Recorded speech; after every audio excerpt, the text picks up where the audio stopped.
Hi friends, आज के चले एसेছি কি রান্না নিয়ে।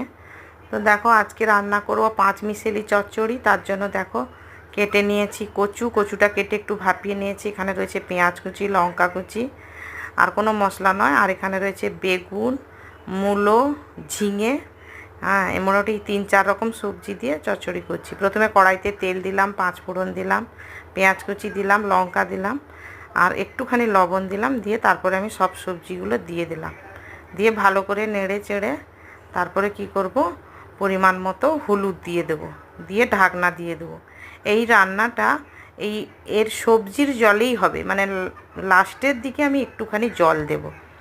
তো দেখো প্রায় এরকম ঢাকনা খুলে খুলে আমি একটু নেড়ে দিচ্ছি। তো হয়ে এসছে, দেখতেই পেলে একটুখানি জল দিলাম আর একটু লবণ দিলাম। আর নামানোর আগে আমের আচার ছিল বাড়িতে, সেটা দিয়ে ভালো করে নেড়ে চেড়ে নামিয়ে নিলাম। যদি ভালো লাগে লাইক